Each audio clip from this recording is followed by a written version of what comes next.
প্রাণ প্রিয় মুসলিমবৃন্দ, আল্লাহ সুবহানাহু ওয়া তাআলার মহান আলিশান দরবারে প্রাণ উজাড় করে লক্ষ কোটি শুকরিয়া আদায় করছি। ইয়া রাব্বুল আলামিন আমাদেরকে পবিত্র যুল কদা এর তৃতীয় জুমায় আল্লাহ তাআলার জান্নাতের বাগানে জান্নাতের মেহমান হওয়ার সুযোগ এনায়েত করেছেন।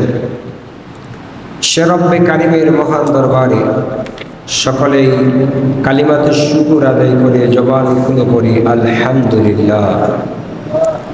তার সাথে সাথে অগণিত দুরুদ এবং সালামের হাদিয়া নজরানা পেশ করছি সর্বকালের সর্বযুগের সর্বশ্রেষ্ঠ মহামানব, সত্যের দিশার মুক্তির কান্ডারি, রাহমাতাল লিল আলামিন, খাতামান নবীন, রাহাতুল আশিকিন, আমাদের প্রাণপ্রিয় রাসূল হুজুর আরবি, হুজুর কারীম, সকলে করে সাল্লাল্লাহু আলাইহি ওয়াসাল্লাম। আজকে অত্যন্ত গুরুত্বপূর্ণ আলোচনা। খুতবার বিষয় হচ্ছে পিতামাতার অধিকার। পিতামাতার অধিকার বিষয়ে আজকের আলোচনা। সাধারণত এই আলোচনা খুব কম করা হয়। পবিত্র কোরআনুল কারীমের সূরা নিসার 36 নম্বর আয়াত এবং একটি হাদিস শরীফ পড়েছি আমি। আল্লাহ পাক সুবহানাহু ওয়া তাআলা পিতামাতার বিষয়ে সন্তানের উপরে যেই আদেশ, আল্লাহ তাআলা প্রতিটি সন্তানকে পিতামাতার জন্য পবিত্র কোরআনুল কারীমে অনেকগুলো আদেশ দিয়েছেন।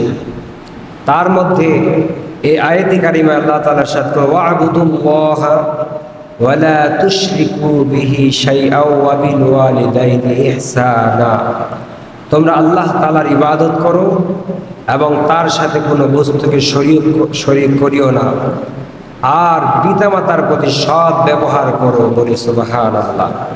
পবিত্র কোরআনে আল্লাহ সুবহানাহু ওয়া তাআলা সূরা বনী ইসরাঈলের 23 নম্বর আয়াতে কারিমা ইরশাদ করেন, وَقَضَى رَبُّكَ أَلَّا تَعْبُدُوا إِلَّا إِيَّاهُ وَبِالْوَالِدَيْنِ إِحْسَانًا। আল্লাহ সুবহানাহু ওয়া তাআলা পবিত্র কোরআনুল কারীমে সূরাতুল বনী ইসরাঈলের 23 নম্বর আয়াতে কারিমায় ইরশাদ করেন, আর আপনার প্রতিপালকের নির্দেশ যেন তোমরা তিনি ব্যতীত অর্থাৎ আল্লাহ তাআলা ব্যতীত অন্য কারো ইবাদত করো না। বান্দা অন্য কারো ইবাদত করবে না, আর যেন পিতামাতার প্রতি সৎ ব্যবহার করে। আল্লাহ সুবহানাহু ওয়া তাআলা পিতামাতার প্রতি সন্তানের জন্য অনেকগুলো আদেশ দিয়েছেন। পিতামাতার জন্য সন্তানের প্রতি অনেকগুলো, যেমন হায়াতে থাকতে 7টি, ইন্তেকালের পরে 7টি। প্রতিটি সন্তানের উপরে পিতামাতার জন্য কমপক্ষে 14টি হক আছে। জাহিরি হায়াতে যখন পিতামাতা হায়াতে থাকবে তখন সন্তানের জন্য এই 7টি হক অবশ্যই আদায় করতে হবে। দেখুন হাদিস শরীফে পিতামাতার বিষয়ে আল্লাহ তাআলা এবং নবীজি সাল্লাল্লাহু আলাইহি সাল্লাম কি নির্দেশ করেছেন। পিতামাতার হক আদায় করা, প্রত্যেক পিতামাতার মাধ্যমে সৃষ্টি আল্লাহ তাআলা আমাদেরকে করেছেন, এবং সন্তানের উপরে পিতামাতার প্রতি সদয় হওয়াকে আল্লাহ তাআলা ফরজ করে দিয়েছেন। বলে সুবহানাল্লাহ। ফরজ। পিতামাতার প্রতি সদয় অর্থাৎ তাদের টেক কেয়ার করা, তাদের সেবা করা, তাদের সাথে উত্তম আচরণ করা, তাদের আনুগত করা, তাদের বাধ্যগত হওয়া, তাদের প্রতিটি ক্ষেত্রে খাদ্য, চিকিৎসা, ভরণ পোষণ, বাসস্থান সব নিশ্চিত করা একজন সন্তানের জন্য আল্লাহ তাআলা ফরজ করে দিয়েছেন। বলি সুবহানাল্লাহ। এখানে হাদিস শরীফের মধ্যে প্রিয় নবী সাল্লাল্লাহু আলাইহি ওয়াসাল্লাম ইরশাদ করেন, ফায়া আইয়ুহাল মুমিনুনাস সালিহুন ইলামু আন্নাল ওয়ালিদাইনি হুমা আশফাকুন নাসি ওয়া আরহাহুহুম ওয়া আকতারুহুম হুব্বাল লিল আওলাদ। আল্লাহ তাআলার হাবিব সাল্লাল্লাহু আলাইহি ওয়াসাল্লাম ইরশাদ করেন, দুনিয়ার মুমিন, দুনিয়ার মুসলমানরা তোমরা জেনে রাখো, নিশ্চয়ই পিতামাতা হলেন সন্তানের প্রতি অধিক স্নেহশীল এবং দয়া পরবশ এবং অধিক ভালোবাসনেওয়ালা। পিতামাতা হচ্ছে সন্তানের জন্য অধিক ভালোবাসা নেওয়ালা, তাদেরকে অধিক ভালোবাসতে হবে। আর এই কারণে আল্লাহ তাআলা সন্তানের উপরে পিতামাতার প্রতি দয়া করা ফরজ করে দিয়েছেন এবং তাদের অবাধ্য হওয়াকে হারাম করে দিয়েছেন বলে সুবহানাল্লাহ। কোনো সন্তান যদি পিতামাতার অবাধ্য হয়, এটি হারাম করে দিয়েছেন আল্লাহ তাআলা। নিশ্চয়ই পিতামাতার অধিকারের মধ্যে রয়েছে তাদের আনুগত করা। তাদের আনুগত অর্থাৎ তারা যে আদেশ করবে, হুকুম করবে, সেটাকে চুল ছিঁড়াভাবে পালন করা। একটা হুকুমকেও অমান্য করা যাবে না। দ্বিতীয় নাম্বার, তাদের সেবা করা। সেবা অর্থাৎ পিতামাতার যতদিন হায়াত থাকবে, পিতামাতার যত ইনকাম হোক, পিতামাতা যত স্বাবলম্বী হোক, আর সন্তান যত দূরে থাক, যেভাবে তার জন্য সম্ভব পিতামাতার সেবা করবে, ভালো আচরণ করা। 3 নাম্বার, ভালো আচরণ করা। এই জন্য আল্লাহ তাআলা আমাদেরকে আদেশ করে দিলেন যে তোমরা আল্লাহর ইবাদত করো এবং তার সাথে কোনো বস্তুকে শরীক করো না, আর পিতামাতার সাথে সৎ ব্যবহার করো বলি সুবহানাল্লাহ। হযরত আবু হুরায়রা রাদিয়াল্লাহু তাআলা থেকে বর্ণিত, তিনি বলেন, প্রিয় নবী সাল্লাল্লাহু আলাইহি সাল্লাম ইরশাদ করেন, একজন সন্তান তার পিতামাতার অবদানের প্রতিদান দিতে পারে না, তবে সন্তান যদি তার পিতাকে কৃতদাস হিসাবে পেয়ে ক্রয় করে তাকে মুক্ত করে দেয়।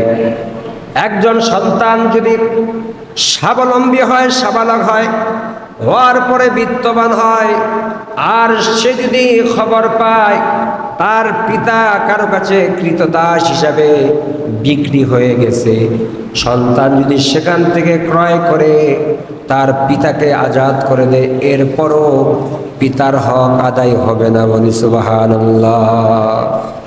এত বড়। অনেক সন্তান তো বলে যে এত দেই তোমাদেরকে, তোমাদের শেষ হয় না, চাওয়ার কমতি হয় না। ওয়াল্লাহি, পিতা আমাদের জন্য, আমাদের বাবা এক ফোঁটা ঘাম যে ঝরিয়েছেন, ইনকাম রোজগার করে যে আমাদেরকে খাওয়াইছেন, পুরো জিন্দেগি আমরা যদি তার খেদমতে কাটিয়ে দেই, ওই এক ফোঁটা ঘামের মূল্য আমরা দিতে পারবো না বলি সুবহানাল্লাহ। হাদিস শরীফের মধ্যে আবু হুরায়রা রাদিয়াল্লাহু তাআলা ইরশাদ করেন, হুজুরে করিম সাল্লাল্লাহু আলাইহি সাল্লাম হতে তিনি ইরশাদ করেন, হতভাগা সেই, নবীজি 3 বার বলেন, ওয়ান قال رسول الله صلى الله عليه وسلم رغم أنف ثم رغم أنف ثم رغم أنف من أدرك والدين عندك الكبر أحدهما أو كليهما ثم لم يدخل الجنة। প্রিয় নবী সাল্লাল্লাহু আলাইহি সাল্লাম ইরশাদ করেন, নবীজি বলেন, হতভাগা তো সেই সন্তান, হতভাগা সেই সন্তান। এই বলে নবীজি 3 বার উচ্চারণ করে বললেন, যে ব্যক্তি তার পিতামাতা একজনকে অথবা উভয়জনকে বৃদ্ধ অবস্থায় পেল, এরপরেও তাদের খেদমতের মাধ্যমে জান্নাতে প্রবেশ করতে পারল না। নবীজি বলেন, ওই সন্তান তো হতভাগা। 3 বার বললেন যে তার পিতামাতাকে বৃদ্ধ অবস্থায় পেল, উভয়কে পেল, কিন্তু তাদের খেদমতে আল্লাহর জান্নাতে প্রবেশ করতে পারল না। তার মতো হতভাগা কপাল পড়া আর পৃথিবীতে কে আছে? আবু উসাইদ রাদিয়াল্লাহু তাআলা থেকে বর্ণিত, তিনি বলেন, নবী করিম সাল্লাল্লাহু আলাইহি সাল্লাম একদিন আমরা তিনার পাশে বসা নবী করিম সাল্লাল্লাহু আলাইহি সাল্লামের নিকটে আমরা বসা ছিলাম। হঠাৎ বনু সালামা গোত্রের এক ব্যক্তি এসে বলল, হে আল্লাহর রাসূল সাল্লাল্লাহু আলাইহি সাল্লাম, আমার পিতা মাতা ইন্তেকালের পরে তাদের খেদমতে আর কিছু বাকি আছে কি, যা করে আমি তাদের সেবা করতে পারি? নবীজি বলেন, হ্যাঁ, তাদের ইন্তেকালের পরেও তোমরা তাদের সেবা করতে পারো, তাদের খেদমত করতে পারো।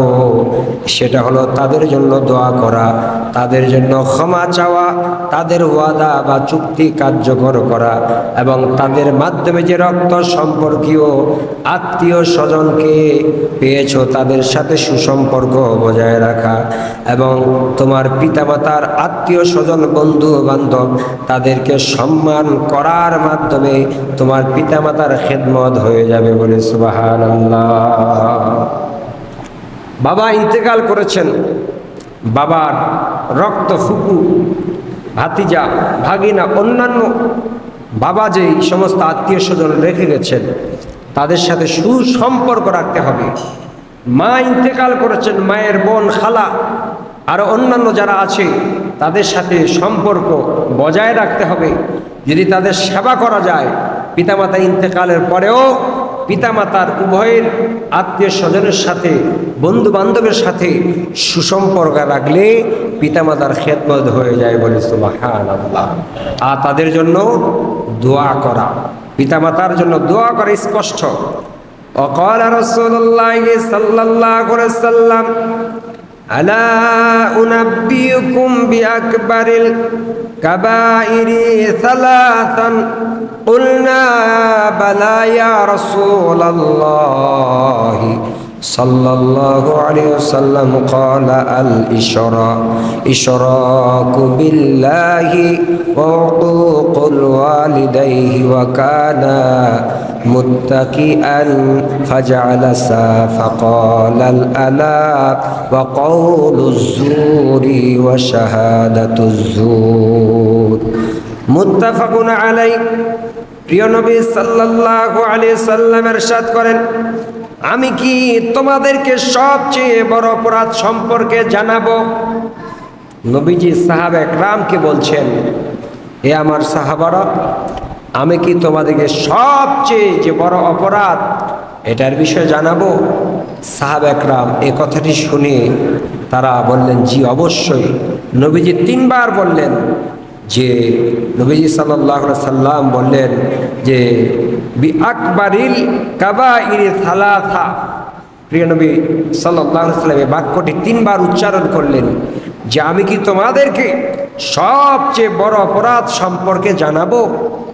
এই কথাটি তিনবার বলার পরে সাহাবা একরাম বলে, আমরা বললাম, ইয়া রাসূলুল্লাহ, নাআম ইয়া রাসূলুল্লাহ, হ্যাঁ অবশ্যই আপনি আমাদেরকে বলুন। নবীজি সাল্লাল্লাহু আলাইহি সাল্লাম ইরশাদ করেন, তোমরা আল্লাহ তাআলার সঙ্গে কাউকে শরীক করবে না। পিতামাতার অবাধ্য হওয়া, এতক্ষণে তিনি হেলানরত ছিলেন, নবীজি হেলানে ছিলেন, হেলান দিয়েছিলেন। ওই সময় কথাটা বলার সময় নবীজি সাল্লাল্লাহু আলাইহি সাল্লাম সজা হয়ে বসলেন। সজা হয়ে বসার পর নবীজি বলেন, আল্লাহ তাআলার সাথে কাউকে শরীক করবে না। পিতামাতার অবাধ্য, এতক্ষণে তিনি হেলানরত ছিলেন, অতঃপর তিনি বসলেন, বললেন, সাবধান, মিথ্যা কথা বলিও না, মিথ্যা সাক্ষী দিও না। কবিরা গুনাহ হিসাবে এই সমস্ত কাজগুলো গণ্য হয়ে যাবে। বুখারী শরীফের প্রথম খণ্ড, পৃষ্ঠা 362, হাদিস নাম্বার 2580। নবী সাল্লাল্লাহু আলাইহি সাল্লাম বলেন, খবরদার পিতামাতার অবাধ্য হয়ো না। আজকে স্ত্রী নতুন কিছু আপনার আমদানি, হঠাৎ করে বিয়ে করেছে, প্রথম শর্তই হচ্ছে যে বাবা মাকে ছেড়ে আমার সাথে সংসার করতে হবে। বলেন নাউজুবিল্লাহ। আপনারা জানেন হযরতে ওয়াইস কুরনি রাহমাতুল্লাহ আলাইহি, ওয়াইস কুরনি রাহমাতুল্লাহ আলাইহি তিনি যদি চাইতেন, ইচ্ছা করতেন, প্রিয় নবী সাল্লাল্লাহু আলাইহি সাল্লামের সঙ্গে সশরীরে গিয়ে সাক্ষাৎ দিদার লাভ করতে পারতেন। তিনার সঙ্গে যখন সাহাবা একরামের সাক্ষাৎ হলো আর বলা হলো ওয়াইসকুরনি, যেই নবী সাল্লাল্লাহু আলাইহি সাল্লামকে আপনি এত ভালোবাসেন, এই প্রিয় নবী সাল্লাল্লাহু আলাইহি সাল্লামের মহাব্বতে আপনার 32টি দাঁত আপনি উখড়ে ফেললেন, অথচ একদিনও সরাসরি সশরীরে প্রিয় নবী সাল্লাল্লাহু আলাইহি সাল্লামের সঙ্গে সাক্ষাৎ লাভ আপনার হলো না। আপনি নবীজির সঙ্গে গিয়ে দেখা করলেন না। ওয়াইসকুরনি রাহমাতুল্লাহ আলাইহি বলেন, আল্লাহর রাসূলকে আমার জীবনের চাইতে বেশি ভালোবাসি, এর মধ্যে কোনো সন্দেহ নেই। তবে আমি যে স্থানের মধ্যে থাকি, যেই গুহা গর্তের মধ্যে থাকি, একটি সাধারণ ঝুপড়ির আমার সঙ্গে আমার বৃদ্ধা মা থাকেন। আমি যদি নবীজি সাল্লাল্লাহু আলাইহি সাল্লামের সাক্ষাতে দিদারে সরাসরি যাই, আমার বৃদ্ধা মায়ের সেবা কে করবে, তার খোঁজ খবর কে নেবে? আমার মায়ের সেবা করতে করতে সময় অতিবাহিত হয়ে গেছে, আমি আর আল্লাহর রাসূলের সরাসরি সাক্ষাতে যেতে পারি নাই। আমি বাকিটি জীবন আমার মায়ের খেদমতে কাটিয়ে দিয়েছি। বলে সুবহানাল্লাহ। একটু আসতে বলেন সুবহানাল্লাহ। আজকে কেন বা বেশি গরম লাগছে আপনাদেরকে? সব ফ্যানগুলো দেন, যত বেশি ফ্যানগুলো দাও। এই জন্য পিতামাতা, এই পিতামাতার বিষয়ে প্রিয় নবী সাল্লাল্লাহু আলাইহি ওয়াসাল্লাম অনেকগুলো, এখানে বুখারী, মুসলিম, তিরমিজি, নাসাই, বাইহাকি, অসংখ্য হাদিস এখানে আছে, ইবনে মাজাহ সহ পিতামাতার বর্ণনা করে শেষ করা যাবে না। এত তাদের গুণাগুণ, এত তাদের বর্ণনা। পিতামাতা যদি ওসিয়ত করে যায়, আমার এই গাছটা আমি মসজিদে দিলাম, আমার এই জায়গাটা আমি মাদ্রাসায় দিলাম, আমি এই অংশটা আমার অমুক ভাইকে দিলাম, যেই ওসিয়তে পিতামাতা করে যাবে, শরীয়ত সম্মত প্রত্যেক সন্তানের উপরে ওই ওসিয়ত আদায় করা ওয়াজিব। বলি সুবহানাল্লাহ। আমাদের অনেকেই এখনো আছি যে আমার পিতা, আমার মাতা আমাকে একটা শরীয়ত সম্মত ওসিয়ত করে গিয়েছে, তার মৃত্যুবরণ করাও শেষ, আর সেটাকে ভুলে যাওয়াও শেষ, কিয়ামত পর্যন্ত এটা দায়ী থাকতে হবে। কোনো পিতামাতা যদি এরকম কোনো ওসিয়ত করে যেটা সেই সন্তান আদায় করে না। হাদিস শরীফের মধ্যে প্রিয় নবী সাল্লাল্লাহু আলাইহি সাল্লাম ইরশাদ করেন, ওয়া আন আবি বুকরাতা ক্বালা ক্বালা রাসূলুল্লাহ সাল্লাল্লাহু আলাইহি ওয়াসাল্লাম কুল্লু যুনুবি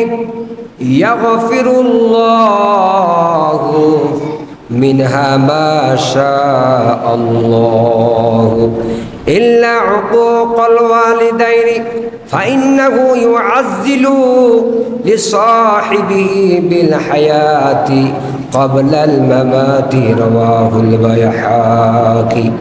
আবু বকর রাদিয়াল্লাহু তাআলা আনহু থেকে বর্ণিত, তিনি বলেন, নবী পাক সাল্লাল্লাহু আলাইহি সাল্লাম ইরশাদ করেন, প্রত্যেক অপরাধ তার মধ্যে আল্লাহ যা চান ক্ষমা করবেন, কিন্তু পিতামাতার অবাধ্যের অপরাধ আল্লাহ ক্ষমা করেন না।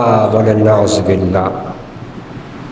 প্রত্যেক অপরাধ, কুল্লু যুনুবি ইয়াগফিরুল্লাহু মিনহা মা শাআল্লাহ ইল্লা উকুকাল ওয়ালিদাইনি ফাইন্নাহু ইউআজ্জিলু লিসাহিবিহি ফিল হায়াতি ক্বাবলাল মামাত। রাওয়াহুল বাইহাকি। আল্লাহ তাআলা বান্দাকে দয়া করে বান্দার প্রতিটি অপরাধ ক্ষমা করতে পারেন, তার মধ্যে আল্লাহ তাআলা যেটা চান, কিন্তু পিতামাতার অবাধ্যের অপরাধ আল্লাহ তাআলা ক্ষমা করেন না, বরং তিনি দুনিয়াতে মৃত্যুর পূর্বে অপরাধের শাস্তি দেন। কোনো সন্তান যদি তার পিতামাতার অবাধ্য হয়ে যায়, পিতামাতার সাথে বেয়াদবি করে, ওই অবাধ্য সন্তান দুনিয়ার মধ্যে তার প্রতিদান পাবে, তার খেসারত পাবে। মনে করুন আপনি আপনার বাবার সেবা করেন নাই, আপনার সন্তান আপনাকে সেবা করবে, এটা ভুলে যান। আপনি আপনার মায়ের খেদমত করেন নাই, আপনার সন্তান আপনার খেদমত করবে, এটা আপনি ভুলে যান, কোশ্চিন কালেও হবে না। কোনো সন্তান যদি তার পিতামাতার সাথে সৎ ব্যবহার করে, উত্তম আচরণ করে, খেদমত করে, সেবা করে, নিশ্চিত থাকেন আপনার সন্তানও আপনার সাথে সৎ আচরণ করবে, আপনাকে ভালোবাসবে, আপনার খেদমত করবে। বলি সুবহানাল্লাহ। কারণ নবীজির বাণী কখনো মিথ্যা হতে পারে না। নবীজি স্পষ্টভাবে বলে দিয়েছেন যে তার অপরাধের, ওই অপরাধী যে পিতামাতার অবাধ্য হয়ে গেল, তাদের সাথে বেয়াদবি করলো এবং তাদের সেবা করলো না, ওই অপরাধের শাস্তি দুনিয়ার মধ্যে সে পাবে। বাইহাকি শরীফ মেশকাতের 421 পৃষ্ঠার মধ্যে রয়েছে। এই জন্য সাবধান। আমাদের জীবনের যতগুলো ইবাদত আছে, আমাদের জীবনে যত ভালো কাজ আছে, যদি এই কাজগুলো একটি কাজও আমরা পিতামাতার অবাধ্য হয়ে করি, মা বাবার অবাধ্য হয়ে তাদেরকে গালি দিয়ে, তাদের সাথে অসৎ আচরণ করে, তাদের মনে কষ্ট দিয়ে যদি এই কাজগুলো করি, একটাও হবে না, একটাও হবে না। বরং দেখুন পিতামাতা কত বড় নিয়ামত। ওয়ান আব্বাসিন আন্না রাসূলুল্লাহ সাল্লাল্লাহু আলাইহি ওয়াসাল্লাম قال ما من والد بارئ ينظر إلى والديه نظرة رحمة إلا كتب الله له بكل نظرة حجة مبرورة قالوا وإن نظر كل يوم 100 مرة قال نعم الله أكبر وأطيب رواه البيهقي। প্রিয় নবী সাল্লাল্লাহু আলাইহি সাল্লাম থেকে ইরশাদ করেন, হযরত আব্দুল্লাহ ইবনে আব্বাস রাদিয়াল্লাহু তাআলা বর্ণনা করেছেন, তিনি বলেন প্রিয় নবী সাল্লাল্লাহু আলাইহি সাল্লামের কাছে আমি নিজেই শুনেছি, নবীজি বলেন, নবীজি ইরশাদ করেন, যখন কোনো নেক সন্তান তার পিতামাতার প্রতি রহমতের দৃষ্টিতে দেখে, যখন কোনো সন্তান তার পিতামাতার দিকে নেক দৃষ্টিতে তাকায়, আল্লাহ তাআলা তার প্রতিটি দৃষ্টির বিনিময়ে তার আমল নামায় কবুলকৃত হজ লিখে দেন। বলি সুবহানাল্লাহ। আর একটু জোরে বলেন সুবহানাল্লাহ। একজন সন্তান তার পিতামাতার দিকে নেক দৃষ্টিতে তাকালো, একবার তাকাবেন একটি মকবুল হজ, এটা হাদিস। একবার তাকালে পিতামাতার দিকে একটি হজ লিখে দেন। সাহাবা একরাম জিজ্ঞাসা করলেন, যদি সে দৈনিক 100 বার তার পিতামাতার দিকে দৃষ্টি দেন, নবীজি সাল্লাল্লাহু আলাইহি সাল্লাম ইরশাদ করেন, হ্যাঁ 100 বারই এই ফজিলত সে লাভ করবে। বলি সুবহানাল্লাহ। হজ, এই যে হজ, হজের মৌসুম চলছে, এটি একটি জীবনে একবার হজ। ওয়ালিল্লাহি আলান নাস হিজ্জুল বাইতি মান ইসতাতা ইলাইহি সাবিলা। সাহেবে মাল, যিনি সাহেবে নেশাব, আজকে আমাদের কাছে দোয়া প্রার্থী আমাদের এই মসজিদের প্রয়াত সভাপতি আলহাজ মরহুম রুহুল আমিন সাহেবের মেজো ছেলে সাইফুল ভাই হজে যাবেন আজকে। তিনার সম্ভবত ফ্লাইট কিংবা ঢাকায় যাবেন। দোয়া চেয়েছেন আপনাদের কাছে, কমিটির কাছে বলেছেন, কমিটি ফোন দিয়েছিল। তো জীবনে একবার হজ করা কি ফরজ, কিন্তু আপনি ইচ্ছা করলে আপনার বাড়িতে দৈনিক 100 বার, 1000 বার, 1,00,000 বার মকবুল হজের সওয়াব অর্জন করতে পারেন। বলি সুবহানাল্লাহ। আর সেটা কি? সেটা পিতামাতার দিকে নেক দৃষ্টি দেওয়া। নেক দৃষ্টি বলতে কি চশমা লাগায় দেখে আছেন বাবা মার দিকে, এটা কি না, তাদের এভরিথিং, খাদ্য, চিকিৎসা, ভরণ পোষণ সব কিছু ওই নাম কা ওয়াস্তে মাসে 200, 500, 1000, 2000 দিয়ে দিলেন হক আদায় হয়ে গেল না। একবার চিন্তা করুন, একবার চিন্তা করুন যে আমাদের পিতা মাতারা আমাদের জন্য কি করে এক রাত্রি আমাদেরকে 9 মাস 10 মাস 10 দিন যে গর্ভে ধারণ করেছেন, একটি রাত্রে যে নিদ্রা তার বিঘ্ন ঘটেছে, একটি রাত যে আমাদের মা খেতে পারে নাই, ওই রাত্রিটি আমার মা সারা রাত দাঁড়িয়ে দাঁড়িয়ে ইবাদত করার সওয়াব অর্জন করেছে। পরের দিনে রোজা রাখার সওয়াব পেয়েছে, কিন্তু আমার মা তো আমার জন্যই কষ্টটি করেছে। আমার মায়ের ওই একটি রাত্রি যদি আমি ঋণ শোধ করতে চাই, আমি পারবো না। দেখুন হাদিসে এসেছে এটা।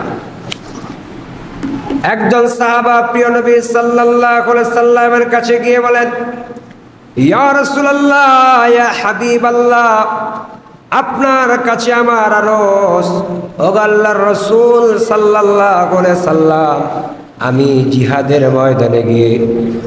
জিহাদের ময়দানে যেতে চাই।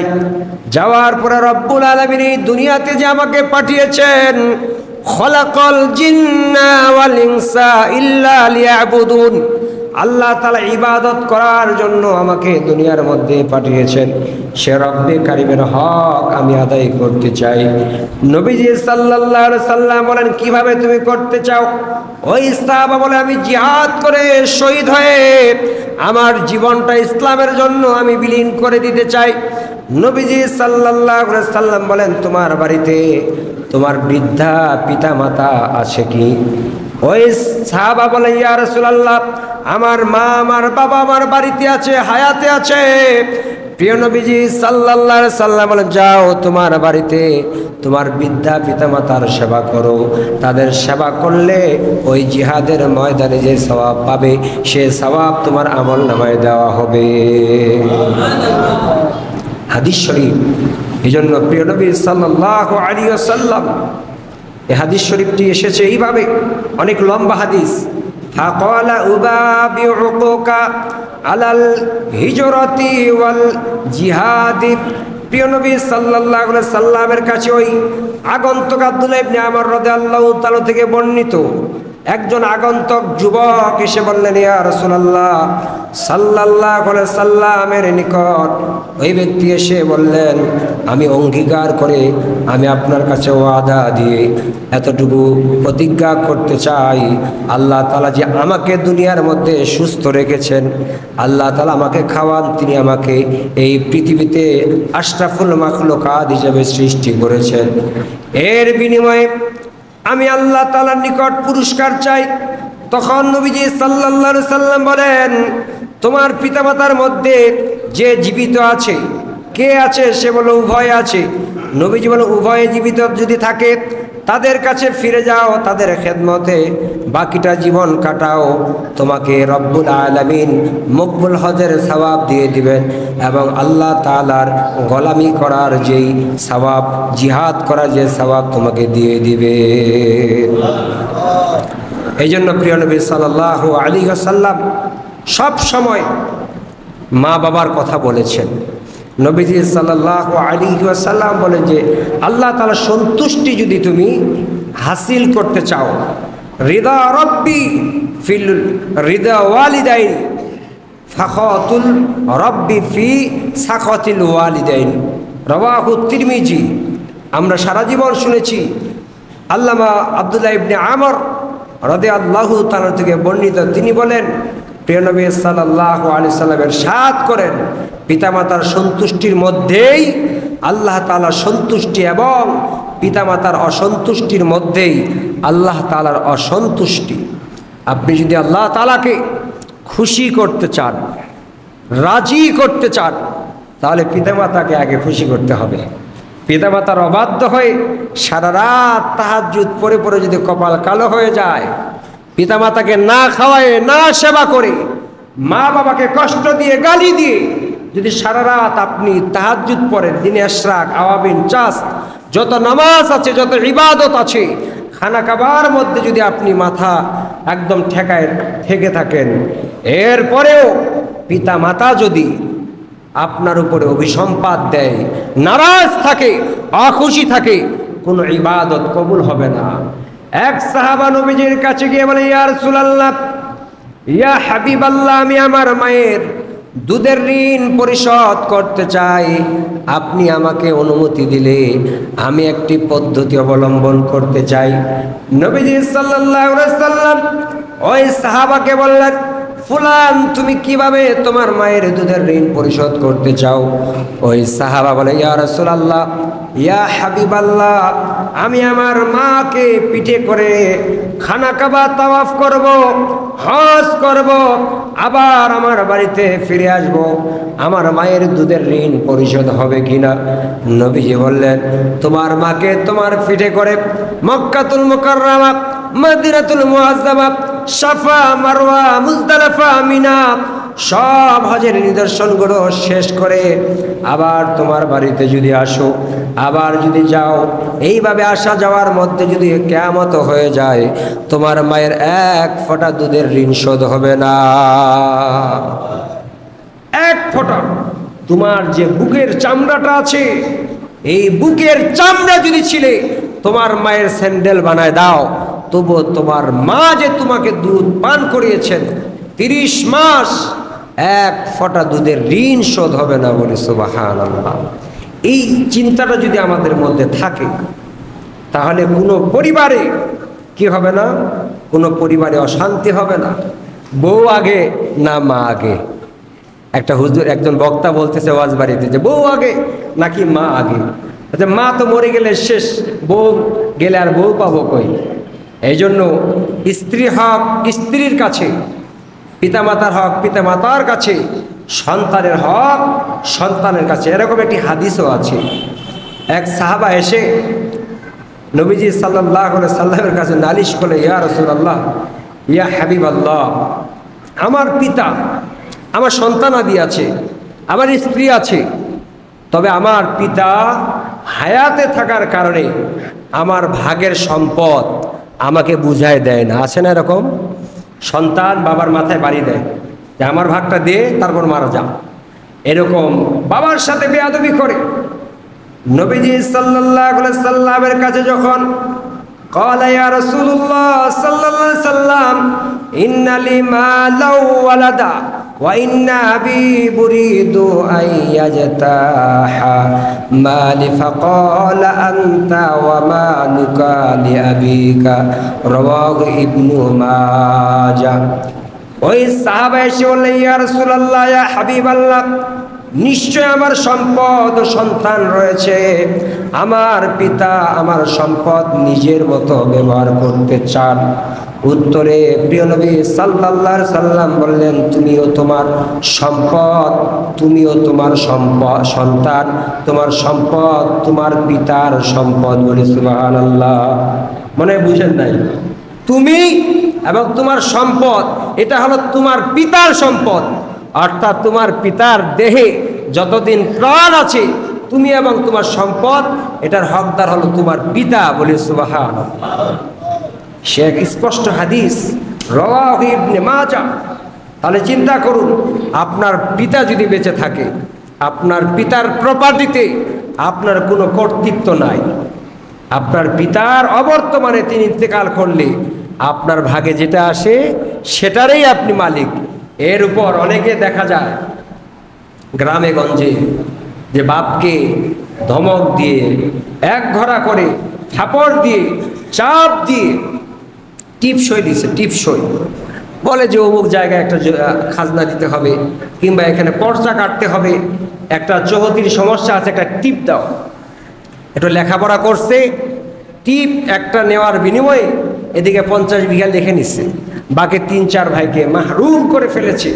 ওরা হয়তো অশিক্ষিত, লেখাপড়া কম করেছে। এই জন্য এখানে পিতার যে সম্পদ, আপনার পিতার আপনার যেটা ভাগী, আপনি সেটা নেবেন, তাকে ধোঁকা দিয়ে নয়। যদি কেউ এইভাবে পিতাকে ধোঁকা দেয়, হাদিসে আছে মা বাবাকে ধোঁকা দিলে নবীজি সাল্লাল্লাহু আলাইহি সাল্লাম বলে যে কবিরা গুনাহগুলির মধ্যে যেই গুনাহগুলো আছে, সবচাইতে বড় গুনাহ হচ্ছে, কবিরা হচ্ছে নিজের পিতামাতাকে গালি দেওয়া এবং তাদেরকে ধোঁকা দেওয়া, বেয়াদবি করা। বলে নাউজুবিল্লাহ। প্রিয় নবী সাল্লাল্লাহু আলাইহি সাল্লাম শেষ আমার এই হাদিস নবীজি সাল্লাল্লাহু আলাইহি সাল্লাম ইরশাদ করেন, قال رسول الله صلى الله عليه وسلم من الكبائر شطر الرجل واليديه قيل يا رسول الله صلى الله عليه وسلم هل يستميل الرجل واليدين ক্বালা নাআম ইয়াসুব্বু আবার রাজুলি। নবীজি সাল্লাল্লাহু আলাইহি সাল্লাম একদিন বলেন যে তোমরা তোমাদের পিতামাতাকে গালি দিও না। তো অনেক সাহাবা অবাক হয়ে গেলেন, ইয়া রাসূলুল্লাহ, সন্তান কি পিতামাতাকে গালি দেয়? এটা কি সম্ভব? নবীজি বলেন, হ্যাঁ, গালি দেয়। যে অন্যের পিতাকে গালি দেয়, যে অন্যের পিতামাতাকে গালি দেয়, সে যেন তার নিজের পিতামাতাকে গালি দিল, বলেন নাউযুবিল্লাহ। তাহলে আমরা আমাদের পিতামাতাকে তো গালি দিবই না, প্রশ্নই আসে না। অন্যের পিতাকেও আমরা গালি দিব না। অন্যকে যখন আপনি একটা খারাপ ভাষায় গালি দিলেন, বাবা তুলে, মা তুলে, এটা নিজের মা বাবার ঘরে এসে পৌঁছায় গেল, বলেন নাউযুবিল্লাহ।